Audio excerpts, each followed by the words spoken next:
তো নমস্কাৰ বন্ধুসকল, বৰ্তমান মই নাহৰকটীয়া সমষ্টিৰ তিনিআলি চাহ বাগিচাত আহি উপস্থিত হৈছোঁ আৰু যিহেতু সদ্যঘোষিত যি উচ্চতৰ মাধ্যমিক চূড়ান্ত পৰীক্ষাৰ ফলাফল বিষয়ে আমাৰ গ্ৰামাঞ্চলত বা আমাৰ বাগিচাত খুব ধুনীয়াকৈ বিয়পি পৰিলে আৰু আমাৰ যিবিলাক ধ্ৰুৱতা খুব ধুনীয়া তেখেতসকলৰ সফলতা বিশেষকৈ এই উচ্চতৰ মাধ্যমিক চূড়ান্ত পৰীক্ষাত আনিবৰ কাৰণে সক্ষম হৈছে আৰু সেই সংক্ৰান্তত মই আজি তিনিআলি চাহ বাগিচাৰ একেবাৰে মাজমজিয়াত আছোঁ আৰু ইয়াত এজন যুৱকে বিশেষকৈ ডিব্ৰুগড় চলবুকৰ পৰা এইবাৰ উচ্চতৰ মাধ্যমিক চূড়ান্ত পৰীক্ষাত খুব ধুনীয়াকৈ ফলাফল আহিছে।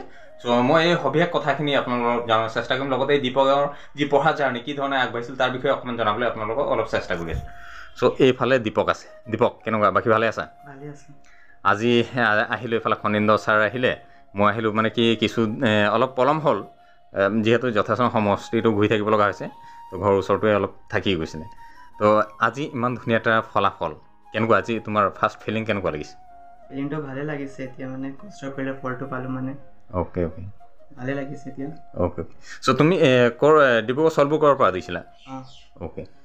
ডিব্ৰুগড় তোমাৰ পাৰ্চেণ্টেজ কিমান আহিছে? 76%। 76%। লেটাৰ কেইখনত? দুখনত লেটাৰ পালোঁ। কোন কেইখন আছে? অল্টাৰনেটিভ ইংলিছ আৰু বায়'লজি। অ'কে, তো হাইজেষ্ট কোনখনত আহিছে তোমাৰ? হাইয়েষ্ট অল্টাৰনেটিভত আহিছে 91। 91। অ'কে, তোমাৰ ছাবজেক্ট কি আছিলে? Biology, chemistry, physics, mathematics, English আৰু অল্টাৰনেটিভ ইংলিছ। অ'কে। চ' এই তোমাৰ আজি ইমান ধুনীয়া এটা ফলাফল, যিহেতুতো ইমান ধুনীয়া এটা ভাল ৰিজাল্ট আহিলে হয়নে? চ' তোমাৰ এই ষ্টাডিটো তুমি মৰ্ণিং এণ্ড ইভিনিং টাইম কেনেকৈ তোমাৰ টাইমটো কেনেকৈ মেইনটেইন কিমান টাইমলৈ পঢ়া শুনা কৰিছিলা? ৰাতিপুৱাতো কলেজ 7টাৰ পৰা আৰম্ভ হৈছিলে, সেইকাৰণে ৰাতিপুৱা ইমান পঢ়াৰ টাইমটো নাপাওঁ। কলেজটো 4টা বজাত ছুটি হোৱাৰ পাছত 5টালৈকে বাজি যায় মানে ৰেডি হোৱা, মানে কলেজৰ পৰা আহোঁতে। তাৰপিছত 5:30 মানৰ পৰা পঢ়াটো 9টালৈকে কণ্টিনিউ কৰিছিলোঁ আৰু 9টাৰ পাছত 10টালৈকে যেতিয়ালৈকে টোপনি নধৰিছিলে তেতিয়ালৈকে অলপ পঢ়িছিলোঁ মানে। তাৰপিছত হোমৱৰ্কছ সেইবোৰ কৰিছিলোঁ, যিবোৰ আছিলে প্ৰেক্টিকেলছ কৰিবলগীয়া হৈছিলে, সেইকাৰণে সেইবোৰো চাব লাগিছিলে।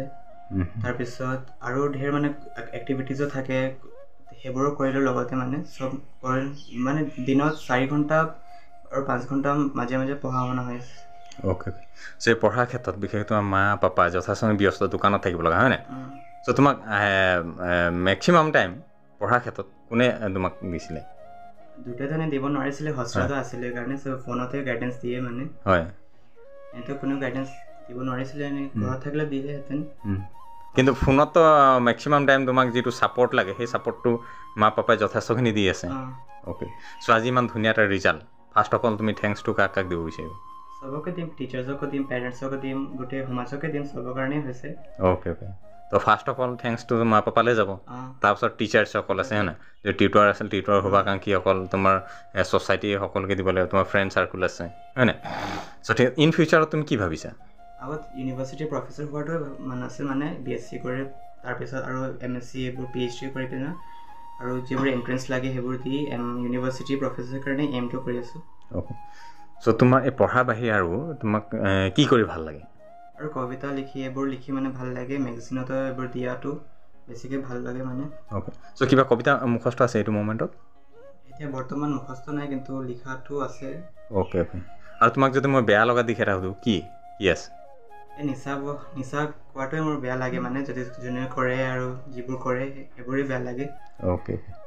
চ' ঠিক আছে, শুভেচ্ছা থাকিলে। এট দ্য এণ্ডত তোমাৰ পৰা এটা কথা জানিব বিচাৰিম, এই যিসকল আমাৰ নিউ জেনেৰেশ্যন যিবিলাক উঠি আহিছে সিহঁতক লৈ কিবা ক'বা, গাইডেঞ্চটো কেনেকৈ দিব বিচাৰিবা? এটাই কথা ক'ম যে মানে মোবাইলটো দৰকাৰীও হয়, মোবাইলটো যদি দৰকাৰী হিচাপে ইউজ কৰিলে ভাল, নহ'লে মোবাইলটোৱে চব বেয়া কৰি পেলাব। ৰিজাল্টটো যিমানো ভাল ল'ৰা ছোৱালী নহয়, মোবাইলটো যদি ভালদৰে ইউজ কৰিব নোৱাৰিলে, আজিকালি চব মোবাইলে চাই থাকে বেছি প্ৰায়মান ল'ৰা ছোৱালী ছাত্ৰ ছাত্ৰীয়ে। তো যদি মোবাইল ভালকৈ ইউজ নকৰে, যিমানো ভাল ছাত্ৰ ছাত্ৰী নহ'লে কিয় ৰিজাল্টটো বেয়াও হ'বলৈ দেৰ নালাগে, সেইকাৰণে মোবাইলটো ভালকৈ মানে যথেষ্ট ইউজ কৰিব লাগে আৰু ভাল কামতেই ব্যৱহাৰ কৰিব লাগে, এইটোৱে ক'ম। আৰু যদি কোনোবাই কিবা গাইডেঞ্চ দিয়ে তাক মানি চলিব লাগে, তাৰ বিষয়ে ভাবিব লাগে। আকৌ নিজৰ মনটো যি আহে সেইটো কৰিলেই নহ'ব, লোকৰ পৰা গাইডেঞ্চটোও ল'ব লাগে, ডাঙৰৰ পৰা, এল্ডাৰ্ছৰ পৰা। সেইটোৱে ক'ম চবকে। অ'কে। চ' ঠিক আছে। চ' বন্ধুসকল, এয়া দেখালোঁ দীপকৰ যি শৈক্ষিক যাত্ৰা, এডুকেশ্যন জাৰ্ণি কি ধৰণে আগুৱাই নিছিলে। চ' আপোনালোক যিমান পাৰে ভাইটিজনক অলপ আশীৰ্বাদ কৰিব, যাতে তেখেতৰ যি পৰৱৰ্তী ইন ফিউচাৰ যি এডুকেশ্যন জাৰ্ণিত যাতে খুব ধুনীয়াকৈ আগবাঢ়ি যায়, আৰু লগতে এই দীপকৰ সুস্বাস্থ্য আমি কামনা কৰিছোঁ।